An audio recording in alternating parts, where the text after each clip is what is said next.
Hi, hello po, Attorney Tam, nandito na naman tayo ha. Nandito ako ngayon sa Gwanghwamun Square. Oh, dito nag-concert yung dito nag-concert yung free concert yung BTS dito sa Gwanghwamun Square. Yan. Gyeongbokgung Palace, ayun. Yun. Ayoko na lumapit dun eh. Ayoko na lumapit doon kasi nanggaling na kami kanina doon. May nagko-concert, maingay. So dito na lang ako. Kung saan nag-concert yung BTS. Kung saan kami nag-concert. Ang pag-uusapan natin, hindi yung concert nila, ha? May nagtanong, makakatulong sa iyo to. Attorney, palapit na yung arraignment ko. Makakalapit ba ako sa PAW? Okay, bago yung arraignment ko kasi wala po akong abogado. O, yan. Magandang tanong. Pero ito muna. Panoorin nyo muna kasi to, yung vlog natin na, na PAW, Part 1, Part 2. Vlog 98 and 100. Yan. Panoorin nyo yan para may matutunan kayo about sa Public Attorney's Office. Ngayon, yung nagtanong na to, wala raw siyang abogado. Makakalapit daw ba siya sa PAW bago mag-arraignment? O kaya during arraignment? Actually, ganito eh. Diniscuss ko na to dun sa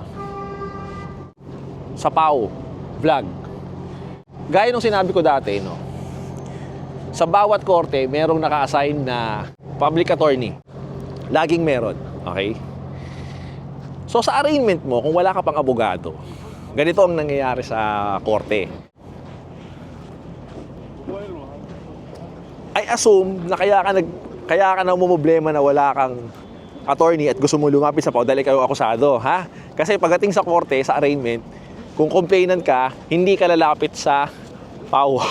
Si piskal lang lalapitan mo kung wala kang private attorney. Si piskal lang lalapitan mo pag arraignment ng akusadong dinimanda mo kung complainant ka. Okay? Hindi mo po problemahin ng PAW. O, kaya itong nagtanong na to, I assume, kadalasan naman kasi yung mga nakakakita sa akin, tumitingin sa YouTube, mga may kaso, mga akusado, okay? So, I assume na ito nagtanong, accused ka, na problema ka kasi wala kang abogado sa nalalapit mong arraignment, okay?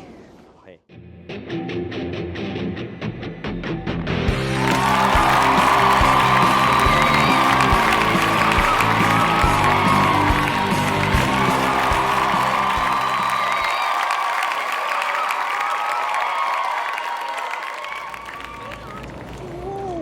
Bago natin pag-usapan yung PAW sa arraignment, dito tayo sa landmark.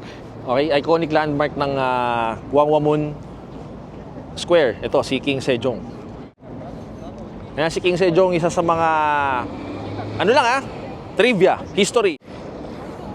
Siya yung considered na isa sa mga greatest hari, king ng Korea noon pa, ha? 1400s pa.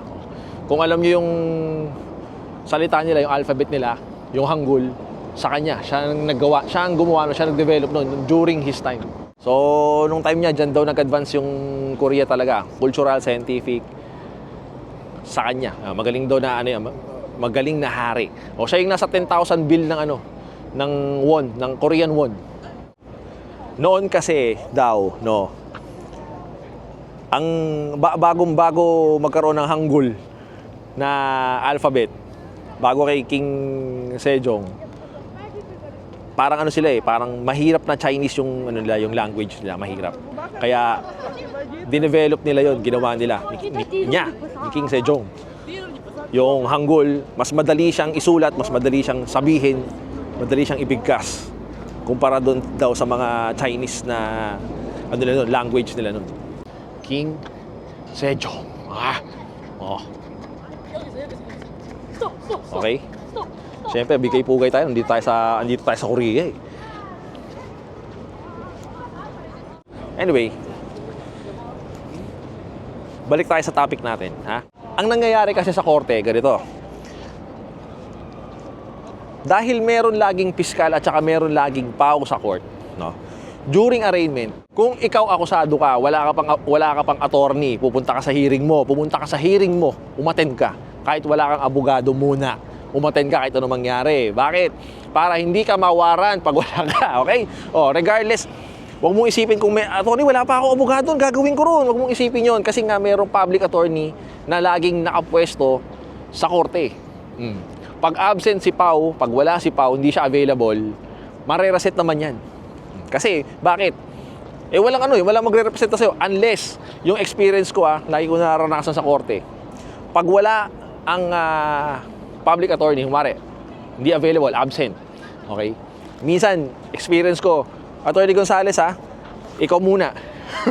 Magrelyebo ka muna kay public attorney, wala si public attorney.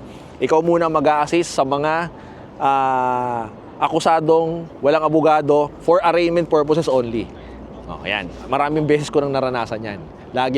Madalas ako nauutusan dyan ng mga judge.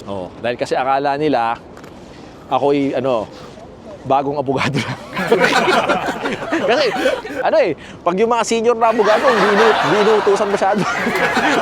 pag naghahanap si judge ng attorney, ikaw muna, you look young. hindi ka kasi katangkaran. Yun nga. Anyway, pag wala kang abogado, punta ka pa din. Yan ang sinasabi ko. Kasi pagdating mo naman sa korte, tinawag yung pangalan mo, Pedro de la Cruz. For arraignment ka. Wala ka pang abogado? May abogado ka na o wala? Siyempre, sasabihin mo, Judge, Your Honor, wala pa po eh.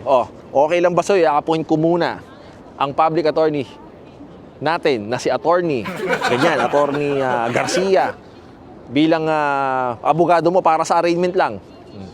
Okay lang ba sa'yo yun? Papayag ka ba? Di syempre, wala kang choice. Opo. I-assist ka niya para sa arraignment lang. Okay? Pero, sasabihin sa'yo ni attorney o kaya ni judge, gusto mo bang maging abogado? Si Attorney Garcia bilang yung abogado sa kasong ito? Opo, kasi nagtitipid ka eh. Di ba? Gusto mong pagurin ng mga public attorney's office, ayaw mong gumastos sa private attorney. Papupuntahin after ng arraignment mo, madalas papupuntahin ka. Papupuntahin ka doon papupuntahin ka ni Pau, sasabihin sa'yo, after ng arraignment pumunta ka sa office namin, sa public attorney's office. Magpa-qualify ka, titingnan kung qualified ka sa Pau. Okay? Panoorin mo yung vlog 98 at saka vlog 100. Yun yung sinasabi ko. Kaya yung nagtatanong sa akin na, attorney, lalapit ba ako sa Pau? Huwag mo na munang isipin, lalo na ito nagtanong, malayo daw yung lugar niya, malayo raw yung tirahan niya, kung saan siya may kaso. Kasi kung dadayo-dayo sa ibang lugar para gumawa ng krimen. Pag ganyan ang sitwasyon, huwag mo na munang isipin pumunta agad.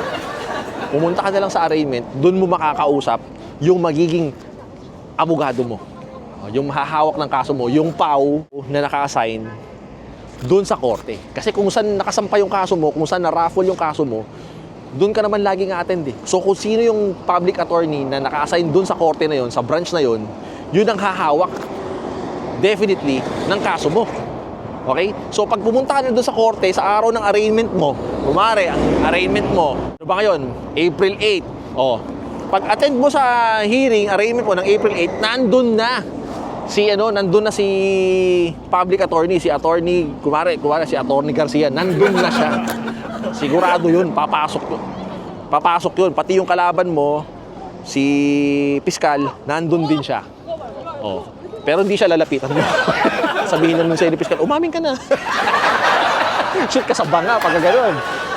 Kaya ang lalapitan mo sa korte, si Pau, huwag mo nang isipin na makakalapit po ba ako sa Pau? Makakalapit ka sa kanya. Kahit sa araw pa ng mo. Kahit na sa araw pa ng arraignment mo. Doon ka na pumunta at doon mo na kausapin si Pau. Okay? Kasi, yung impracticality. Pupunta ka bago yung hearing ng arraignment mo. Kunwari, April 8 ngayon. Ilang araw na lang, bukas may concert na ang BTS. Pero hindi na dito gaganapin. Sa Goyang na pupunta. Doon na gaganapin. Anyway, yun nga, April 8, pumunta ako, gusto mo ko yan pumunta. April 5, attorney, pupunta na ako doon para makausap ko yung yung makakausap ako ng attorney sa Pau, papaalam ako kung pwede. Useless yun. Kasi hindi mo nga alam kung sino doon eh. Kung sino doon yung attorney mo eh. Oh, pag pumunta ka sa araw ng arraignment mo, nandun na mismo yung attorney mo. Yung makakausap mong naka-assign na PAW dun sa korte mo. Kaysa pupunta ka sa public attorney's office bago yung arraignment mo. Useless. Oh, di ba? Mas magandang antayin mo na yung araw ng arraignment mo. Lamig. Mas magandang intayin mo na yung araw ng arraignment mo para pagpunta mo doon mo na mismo makakausap at malalapitan yung public attorney na hawak, na gusto mong kausapin na humawak sa kaso mo. Okay? So, maraming salamat sa pakikinig. At least may natutunan kayo about sa PAW, yung mga gustong lumapit sa PAW. Huwag nyo nang balakin pang lumapit sa kanila o puntahan yung public attorney's office bago yung arraignment nyo. Pumunta na lang kayo sa arraignment, siguradong nandun siya kung sino yung maa-assign na public attorney sa kaso mo. Okay?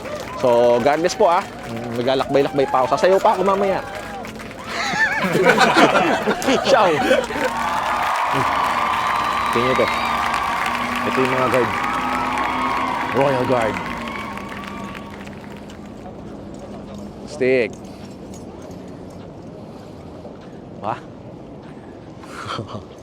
Sama na ako sa kanila. Ito na lang ako. Sideline na lang ako dito.